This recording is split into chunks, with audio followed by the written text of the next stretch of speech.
First വീഡിയോയിൽ ഞാൻ പറഞ്ഞിട്ടുണ്ടായിരുന്നു, ഞാൻ അടുത്ത വീഡിയോയിൽ പറയും പ്രഷറും വോളിയത്തിനെ കുറിച്ച് ഡീറ്റെയിൽ ആയിട്ട് പറയുമെന്ന് ഞാൻ പറഞ്ഞു അല്ലേ. ആ വാക്ക് ഞാൻ പാലിക്കാം. പ്രഷർ, വോളിയം, ടെമ്പറേച്ചർ, ഈ 3 കാര്യങ്ങൾ നമുക്ക് ഈ വീഡിയോയിൽ കുറച്ചും കൂടി ഡീറ്റെയിൽ ആയിട്ട് ഡിസ്കസ് ചെയ്യാം. ഓക്കെ, അപ്പോൾ മുമ്പത്തെ വീഡിയോയിൽ പറഞ്ഞൊക്കെ നിങ്ങൾക്ക് ഓർമ്മയുണ്ടോ? ഞാൻ കുറച്ചൊന്ന് ചോദ്യം ചോദിക്കട്ടെ. എന്നാൽ മോളിക്യൂൾസ് തമ്മിൽ, ഗ്യാസിനകത്ത് മോളിക്യൂൾസ് തമ്മിലുള്ള ഡിസ്റ്റൻസ് കുറവാണോ കൂടുതലാണോ? കൂടുതലാണ് അല്ലെ, വെരി ലാർജ് ഡിസ്റ്റൻസ് ആണ്. ഓക്കെ, ആ ഒന്നാമത്തെ കാര്യം. ഇവർ തമ്മിൽ അട്രാക്റ്റീവ് ഫോഴ്സ് എങ്ങനെയാ, കുറവാണോ കൂടുതലാണോ? വളരെ കുറവാണ് അല്ലെ. ഗ്യാസ് മോളിക്യൂൾസ് തമ്മിൽ അട്രാക്ഷൻ വളരെ കുറവാണ്. ഓക്കെ, മൂന്നാമത് എന്താ, ഗ്യാസ് മോളിക്യൂൾസിന് ഫ്രീ ആയിട്ട് ഓടിക്കളിക്കാൻ പറ്റുമോ? ഓടിക്കളിക്കാൻ പറ്റും. ഓക്കെ, അതൊന്ന് മനസ്സിൽ വെക്കേണ്ട, അത് നിങ്ങൾ മറക്കാൻ പാടില്ല.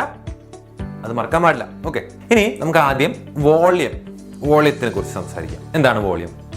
ഒരു സബ്സ്റ്റൻസ് ഒക്യുപ്പൈ ചെയ്യുന്ന സ്പേസ്, അതാണ് വോളിയം. അതായത് ഞാനിപ്പോൾ ഇവിടെ നിൽക്കുന്നുണ്ടെങ്കിൽ ഞാൻ ഒക്യുപ്പൈ ചെയ്യുന്ന സ്പേസ് ആണ് എൻ്റെ വോളിയം അല്ലേ, അതാണ് വോളിയം. അപ്പോൾ നമ്മൾ ആരുടെ വോളിയത്തിൻ്റെ കാര്യം പറയുന്നത്? ഗ്യാസിൻ്റെ വോളിയാണ് നമ്മൾ പറയാൻ പോകുന്നത്. അപ്പോൾ ഗ്യാസിൻ്റെ കാര്യം പറയുന്നത് തൊട്ടുമുമ്പേ ഒരു കാര്യം പറയട്ടെ. ലിക്വിഡ്സിന് ഞാൻ പറഞ്ഞു ഫിക്സഡ് വോളിയം ഉണ്ട് എന്ന് പറഞ്ഞു അല്ലേ. അതായത് നമ്മൾ ഓർമ്മയില്ലേ, നമ്മളൊരു മെഷറിംഗ് സിലിണ്ടറിൽ നിന്ന് ബീക്കറിലോട്ട് വെള്ളം മാറ്റിയപ്പോൾ വോളിയം സെയിം ആയിരുന്നു, ഷേപ്പ് മാറിയാലും വോളിയം സെയിം ആയിരുന്നു അല്ലേ. അതെ, പക്ഷെ ഗ്യാസിന് അങ്ങനെയാണോ? ഞാൻ പറഞ്ഞു ഗ്യാസിന് എത്ര വോളിയം ഉണ്ടോ, അതായത് എത്രത്തോളം എക്സ്പാൻഡ് ചെയ്യണമെങ്കിൽ എത്ര എക്സ്പാൻഡ് ചെയ്യാൻ പറ്റും, ഫിക്സഡ് വോളിയം ഇല്ല എന്ന് ഞാൻ പറഞ്ഞു. ഓക്കെ, അത് ഞാൻ കുറച്ചുകൂടി ഒന്ന് ക്ലിയർ ആക്കി തരാം. കുറച്ചല്ല, മുഴുവൻ ക്ലിയർ ആക്കി തരാം ഞാനിവിടെ. ഓക്കെ, എന്താണ് അതിൻ്റെ കാര്യം? നിങ്ങൾ ഒരു ലിറ്ററിന്റെ ഒരു കണ്ടെയ്നർ എടുത്തു എന്ന് വിചാരിക്കാം. 1 ലിറ്ററിന്റെ കണ്ടെയ്നർ എടുത്തു, അതിനകത്ത് എന്തുണ്ട്? ഗ്യാസ് മോളിക്യൂൾസ് ഉണ്ട്. ഓക്കെ, അപ്പോൾ നമുക്ക് ഗ്യാസ് മോളിക്യൂൾസ് ആക്ച്വലി കാണാൻ പറ്റില്ല, പക്ഷെ നമുക്ക് കാര്യം മനസ്സിലാവാൻ വേണ്ടിയിട്ടാണ് ഇവിടെ ഗ്യാസ് മോളിക്യൂൾസ് കളറായിട്ട് കാണിച്ചേക്കുന്നത്. ഓക്കെ, അപ്പോൾ ആ 1 ലിറ്ററിന്റെ കണ്ടെയ്നർ നമ്മൾ എന്ത് ചെയ്തു? നമ്മൾ വേറൊരു കണ്ടെയ്നറിന്റെ ഉള്ളിൽ കൊണ്ടുപോയി വെച്ചു. കുറച്ചും കൂടി വലിയ കണ്ടെയ്നർ, മേ ബി ഒരു 5 ലിറ്റർ അല്ലെ 10 ലിറ്ററിന്റെ കണ്ടെയ്നറിന്റെ ഉള്ളിൽ കൊണ്ടുപോയി വെച്ചു എന്ന് വിചാരിക്കുക. ഓക്കെ, ഒരു കാര്യം ശ്രദ്ധിക്കാനുണ്ടോ, അതായത് ആ വലിയ കണ്ടെയ്നറിനകത്ത് ഒന്നുമില്ല, കാലിയാണ്, വാക്യൂമാണ്. ഓക്കെ, ഇവാക്യുവേറ്റഡ് കണ്ടെയ്നർ എന്നൊക്കെ പറയും, ഒന്നുമില്ലാത്ത കണ്ടെയ്നറാണ്. ഇനി നമ്മൾ ആ ചെറിയ കണ്ടെയ്നർ തുറന്നു, അപ്പൊ എന്ത് പറ്റുന്ന അറിയോ? ഗസ് ചെയ്യാൻ പറ്റുമോ? എന്താണ് ചെയ്യുക?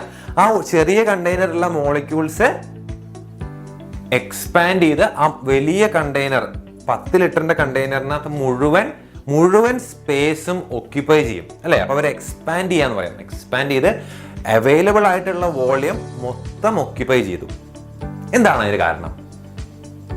നമ്മൾ പഠിച്ചിട്ടുണ്ട്, ഇവർ തമ്മിൽ അട്രാക്ഷൻ വളരെ കുറവാണ്.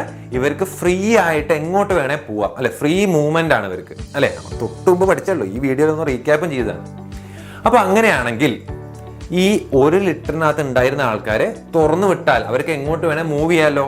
ആ 10 ലിറ്റർ കണ്ടെയ്നറിന്റെ ഉള്ളിൽ എവിടെ വേണേ മൂവ് ചെയ്യാം. അപ്പൊ അവർ അങ്ങോട്ടും ഇങ്ങോട്ടും ഓടി കളിച്ച് അവസാനം മൊത്തം സ്പേസും ഒക്യുപ്പൈ ചെയ്യും. അതുകൊണ്ടാണ് നമ്മൾ പറയുന്നത് എന്ത്, ഗ്യാസസിന് ഫിക്സഡ് ഷേപ്പ് എന്തായാലും ഇല്ല, ഫിക്സഡ് വോളിയവും ഇല്ല എന്ന് പറയുന്നത്. ഓക്കെ, ഗ്യാസസിന് ഫിക്സഡ് ഷേപ്പും ഇല്ല, ഫിക്സഡ് വോളിയം ഇല്ല. ഇവിടെ നമ്മൾ എന്താ പറയുന്നത്? ഇവിടെ വോളിയത്തിന്റെ കാര്യമാണ് സ്പെസിഫിക്കലി പറയുന്നത്. ഓക്കെ, ഇനി അതിന്റെ കൂടെ തന്നെ ഞാനൊരു കാര്യം ആഡ് ചെയ്യട്ടെ. അതായത് നിങ്ങൾ സിറിഞ്ച് കണ്ടിട്ടില്ലേ? നിങ്ങളൊരു സിറിഞ്ച് എടുത്തു എന്ന് വിചാരിക്കുക. ഓക്കെ, ആ സിറിഞ്ച് ഒന്ന് പുറത്തോട്ട് വലിക്കുക. അപ്പൊ എന്ത് പറ്റും? അതിൻ്റെ ഉള്ളിലോട്ട് എയർ കയറും അല്ലേ.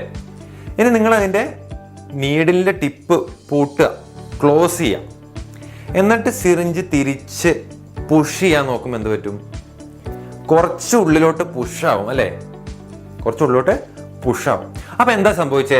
ഉള്ളിലോട്ട് പുഷ് ആവണമെങ്കിൽ എന്ത് സംഭവിക്കണം? അതിന്റെ ഉള്ളിൽ കുടുങ്ങിക്കിടക്കുന്ന എയർ വോളിയം കുറയണം, എയറിന്റെ വോളിയം കുറയണം അല്ലെ. അപ്പൊ ഫിക്സഡ് വോളിയം ആയിരുന്നു ഇങ്ങനെ നടക്കില്ല അല്ലെ. അപ്പൊ വോളിയം കുറയുന്നു അവിടെ. എന്തുകൊണ്ടാണ് നടക്കുന്നത്? എഗെയിൻ എന്താണ് കാരണം? അവരുടെ ഇടയില് മോളിക്യൂൾസിന്റെ ഇടയിൽ കുറെ ഫ്രീ സ്പേസ് ഉണ്ട് അല്ലെ. ഗ്യാസ് മോളിക്യൂൾസ് വളരെ വിട്ടുവിട്ടാണ്, അവരുടെ ഇടയിൽ കുറെ volume empty volume vacant space ഉണ്ട്. അപ്പൊ നമ്മൾ അവരെ ഉന്തി അടുത്തോട്ട് കൊണ്ടുവരികയാണെങ്കിൽ കുറച്ച് വോളിയം കുറയ്ക്കാൻ നമുക്ക് പറ്റും. അപ്പൊ നമ്മൾ എന്താണ് ഇവിടെ പറഞ്ഞത്? ഗ്യാസസിന് ഫിക്സഡ് വോളിയം ഇല്ല. എത്രത്തോളം വോളിയം അവർക്ക് അവൈലബിൾ ആണോ ആ അവൈലബിൾ വോളിയം മൊത്തം അവർ ഒക്യുപ്പൈ ചെയ്യും. ഓക്കെ, രണ്ടാമത്തെ കാര്യം നമുക്ക് നോക്കാം, പ്രഷർ. എന്താണ് പ്രഷർ? എന്തുകൊണ്ടാണ് പ്രഷർ? ഞാൻ പറഞ്ഞിട്ടുണ്ടായിരുന്നു, ഗ്യാസ് മോളിക്യൂൾസ് കണ്ടിന്യൂസ് റാൻഡം മോഷനിലാണ്, അല്ലെ? റാൻഡം മോഷനിലാണ്.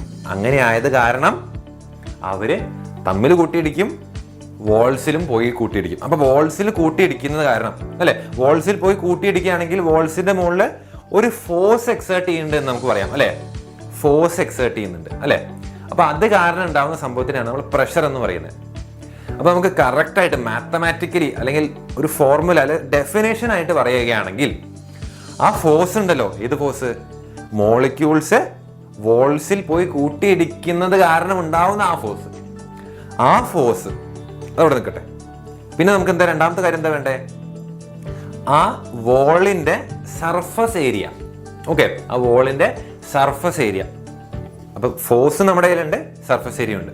ഈ force per surface area, total force exerted on the surface divided by surface area. അതാണ് പ്രഷറിന്റെ ഫോർമുല അല്ലെ equation. Okay, total force exerted on the surface divided by surface area. അത്രയേ ഉള്ളൂ pressure എന്ന് പറഞ്ഞാൽ. Okay, random മോഷനിലാണ്, കൂട്ടിയിടിക്കും, തമ്മിൽ കൂട്ടിയിടിക്കും, walls തമ്മിൽ കൂട്ടിയിടിക്കും, കൂട്ടിയിടിക്കുന്നത് കാരണം ഒരു ഫോഴ്സ് ഉണ്ട്, ആ force divided by surface area ആണ് പ്രഷർ. അല്ലെങ്കിൽ നമുക്ക് ഒരു സെന്റൻസ് ആയി പറയാം, ഫോഴ്സ് എന്താണ്, അല്ലെ? പ്രഷർ എന്താണ്? Pressure is the force exerted per unit surface area. Okay, നമുക്കിനി ടെമ്പറേച്ചർ എന്താന്ന് നോക്കാം. ടെമ്പറേച്ചർ എന്ന് പറഞ്ഞാൽ എന്താ? Degree of hotness or coldness of A body എന്ന് നമുക്ക് വേണമെങ്കിൽ പറയാം, അല്ലെ? അതായത് അതിന് ഭയങ്കര ചൂടാണെന്ന് പറയുമ്പോൾ അതിന് ഭയങ്കര ടെമ്പറേച്ചർ കൂടുതലാണ്, അതായത് ഭയങ്കര തണുപ്പാന്ന് പറയുമ്പോൾ ടെമ്പറേച്ചർ കുറവാണ് എന്നൊക്കെ പറയാം. ഓക്കെ, അപ്പൊ അതാണ് നമുക്കറിയാം, ടെമ്പറേച്ചർ എന്താണെന്ന് നമുക്കറിയാം. പക്ഷെ ആക്ച്വലി എന്താണ് ഈ ടെമ്പറേച്ചർ എന്ന് പറയുന്നത്, അല്ലെ? എന്താണ് അതിന്റെ സിഗ്നിഫിക്കൻസ് എന്നൊക്കെയുള്ള രീതിയിൽ കുറച്ച് കാര്യം ഞാൻ പറഞ്ഞുതരാം. അതായത് ഞാനൊരു കണ്ടെയ്നറിനകത്ത് കുറച്ച് ഗ്യാസ് എടുത്തു, കുറച്ച് ഗ്യാസ് മോളിക്യൂൾസ് ഉണ്ട്, കുറച്ച് ഗ്യാസ് എടുത്തു. ഓക്കെ, ആ കണ്ടെയ്നർ ഇവിടെ ഉണ്ട്. ആ കണ്ടെയ്നർ ഞാൻ കുറേശ്ശെ ഹീറ്റ് ചെയ്തു. ഹീറ്റ് ചെയ്യാന്ന് പറഞ്ഞാൽ എന്താ? എനർജി കൊടുക്കുകയാണ്, അല്ലെ? ഹീറ്റ് ചെയ്യാന്ന് പറഞ്ഞാൽ എനർജി കൊടുക്കുകയാണ്. അപ്പൊ ഹീറ്റ് ചെയ്യുമ്പോൾ എന്ത് പറ്റും? എന്തായിരിക്കും പറ്റുക?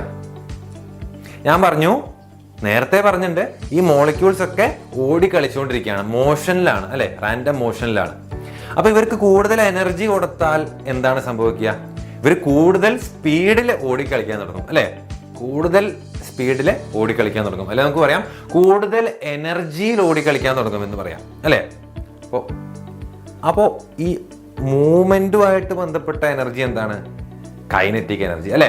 കൈനറ്റിക് എനർജി പറഞ്ഞാൽ മോഷൻ കാരണം ഉണ്ടാവുന്ന എനർജിയാണ് കൈനറ്റിക് എനർജി എന്ന് പറയുന്നത്.